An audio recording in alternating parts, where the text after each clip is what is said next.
Vienen en ellos. Radio Sucesos 101.7 FM presenta su noticiero Sucesos, un periodismo libre para una democracia plena. Los hechos y las opiniones de los sucesos que marcan nuestro tiempo.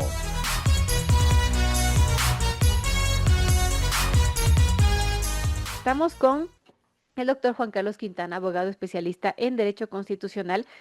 Empecemos por este tema que, bueno, un poco ha pasado desapercibido debido a la coyuntura en la que estamos con el paro, con el llamado a una constituyente que se está planteando. En todo caso, bueno, la Corte Constitucional ha decidido declarar inconstitucional estas dos leyes, la de Solidaridad Nacional y la Ley de Integridad Pública, que muchas de estas dos leyes, bueno, tenían una multiplicidad de temas y que eso es lo que se cuestionaba, ¿no? La unidad de materia. ¿Cómo vemos esta decisión, doctor Juan Carlos Quintana? Gracias por acompañarnos. ¿Y qué pasa, por ejemplo, con muchas decisiones que se tomaron sobre la base de estas leyes? Por ejemplo, la evaluación que se estaba dando a los servidores públicos. Y bueno, también algo que se menciona y que lo menciona Diario Primicias hoy día en una nota, que son 34 reformas penales que quedan sin efecto tras la declaratoria de inconstitucionalidad de estas dos leyes. Temas polémicos como el indulto anticipado, la pertenencia a grupos armados o allanamientos sin orden judicial. Bienvenido, doctor Juan Carlos Quintana. Gracias por acompañarnos. Y bueno, ¿cuál es su criterio sobre esto? Muy, muy amable, muy buenos días. Un saludo para toda su audiencia. Efectivamente, pues dentro de la negativa que la Corte Constitucional estableció, no solo fue por la vía, sino que estableció que se estaba atentando contra el principio de deliberación legislativa. Principalmente, prácticamente dijo que no había existido una deliberación en el legislativo adecuada a criterio de la Corte para que esta iniciativa legislativa pueda reunir el estándar, ¿no? Para que pase eh, el filtro de la Corte Constitucional. En ese punto, pues sí es importante la unidad de materia, que también forma parte de otro principio.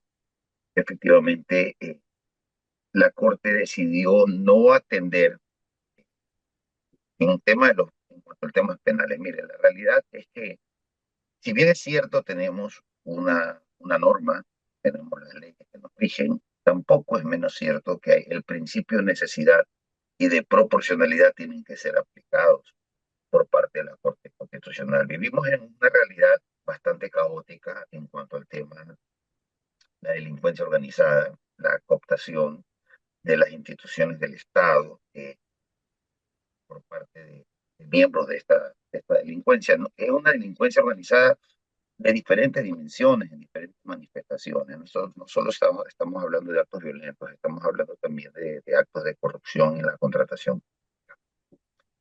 Bajo este criterio, la Corte, pues, evidentemente dijo que no era la vía legislativa, la propuesta por la economía urgente, pero tampoco supo explicar la pertinencia de que todas estas decisiones necesitan, como estuvo explicado y los considerandos de la ley en la exposición de motivos, las implicaciones económicas que esto lleva, porque efectivamente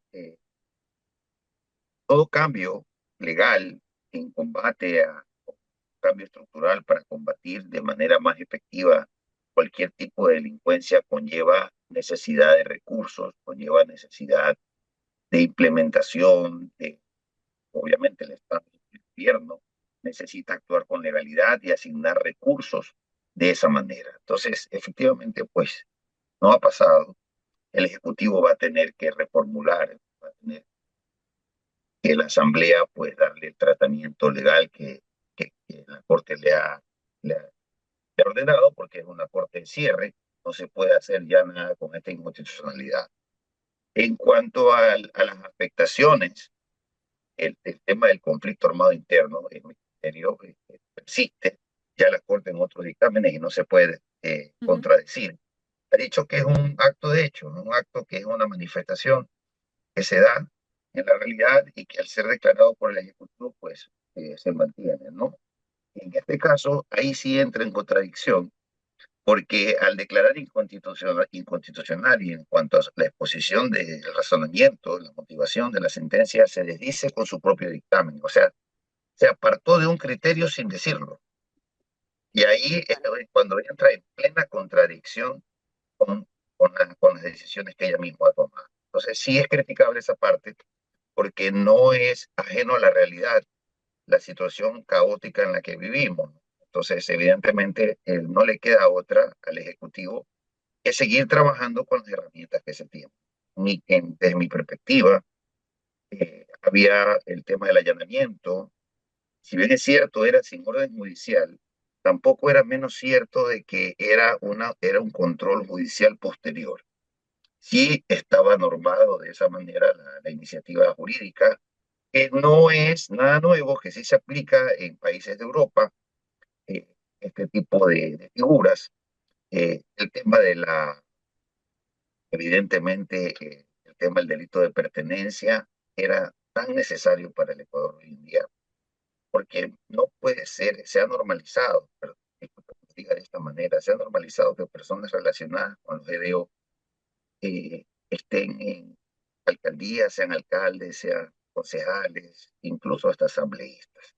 Entonces, las personas que este delito, pues evidentemente iba a ayudar a limpiar bastante esta cultura que hemos venido desarrollando, esta normalización de que las personas, pues, que pertenecen o son afines a este tipo de delincuencia, pretendan eh, tener funciones dentro del Estado, trabajar dentro del gobierno. Entonces, definitivamente sí ha habido ahí, en ese caso es bastante complejo. Es una novedad el delito de pertenencia a nuestra legislación, pero tampoco significa que no es necesario. Ahora, doctor Quintana, ¿qué pasa con las decisiones tomadas sobre la base de estas leyes que ahora son declaradas inconstitucionales? Me refiero, por ejemplo, a muchas de las evaluaciones que estaba haciendo el gobierno a la eficiencia de sus trabajadores, de sus servidores públicos. Sí, mire, es un traspié, van a tener que reformular. Evidentemente lo pretendían hacer el gobierno y estaba haciendo todas las evaluaciones y toda esta figura con la normativa vigente hasta ese momento. Nada. Pero, pero lamentablemente pues van a tener que recular y volver a la legislación vigente sin la ley de solidaridad y en este caso de, de- perdón, de solidaridad Utilidad pública.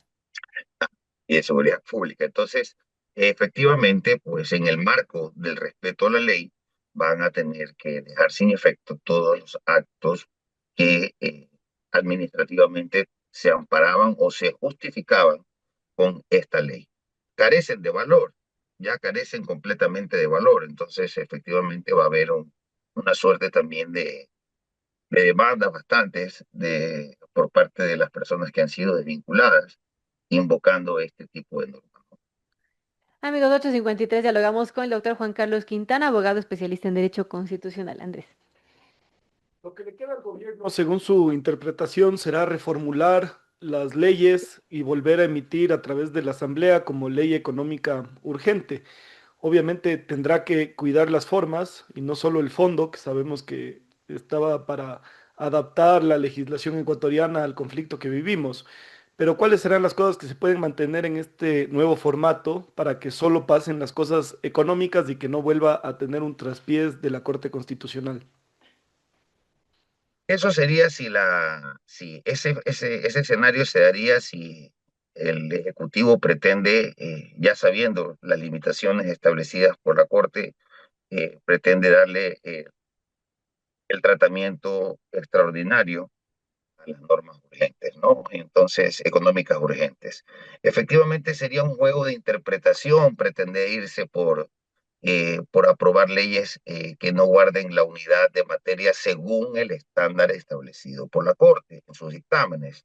Entonces, evidentemente tendrá que el Ejecutivo, desde mi punto de vista, iniciar el proceso de aprobación de leyes por la vía ordinaria, por la vía que se tiene que hacer para no perder tiempo, porque realmente sería insistir ante una posición ya establecida por la Corte Constitucional y sería un desgaste político y sería una pérdida de tiempo y de recursos completamente innecesaria.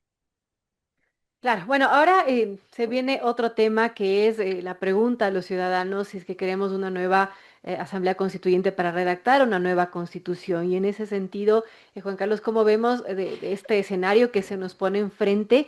¿Qué podríamos tener, pensar de una nueva Carta Magna? ¿Qué podríamos cambiar de la constitución actual que quizás no ha funcionado? ¿Y qué podríamos pensar que debería incluirse en esta nueva constitución si es que obviamente se dé el escenario de que los ecuatorianos digamos que sí a una nueva constitución? Bueno, es una oportunidad. La constituyente es una oportunidad para salir como yo lo suelo decir, de este dogma del socialismo del siglo XXI. Y no podemos pensar que toda la constitución es mala. Definitivamente que no. La constitución está redactada en su parte orgánica, diría que bastante bien. Perdón, en su parte dogmática, pero en su parte orgánica sí habrían que hacer cambios. Pero, por ejemplo, cambios importantes para mejorar la democracia en el Ecuador. La bicameralidad para mí es uno de los puntos que debería ser tratado en la constituyente, porque si bien es cierto, una de las críticas que muchas personas hacen es que la calidad de los asambleístas, efectivo, ok, no vamos a tocar los derechos de los asambleístas, todo el mundo tiene derecho a ser representante, pero tiene que haber un filtro político. Con personas que tengan un poco más de experiencia, un poco más de fogueo, un poco más de responsabilidad, en cuanto a lo político, en cuanto a la vida misma. Entonces, efectivamente, la bicameralidad sería, creo yo, una opción viable. La eliminación del Consejo de Participación Ciudadana creo que no va a ser muy discutida. Creo que si esta figura ha sido fallida, esta institución definitivamente que tiene que ser eliminada. En cuanto al tema por ejemplo, de la discusión que hay mucho hoy en día de la reincidencia en los casos penales, del tema de la prisión preventiva, sí creo que en el artículo 11 tiene que haber un cambio de la no discriminación por pasado judicial. Porque en ciertos delitos, como por ejemplo delincuencia organizada, es necesario que exista esta Exacto. excepcionalidad. Y mire usted, ya la hay. En el COIP ya se establece este tipo de limitaciones. Por ejemplo, si un procesado va a ver, se le opera, ha operado, vamos, en los tiempos de la prescripción. Si un procesado tiene otro proceso en curso, la prescripción no cabe. Otra sección, si una persona quiere acceder al beneficio de la suspensión condicional de la pena y tiene otro proceso, efectivamente no puede acceder a este. Entonces, no es algo nuevo, no se está inventando algo nuevo, sino hay que hacer una reforma para que las interpretaciones sean las correctas dentro del marco de este tipo de figuras penales.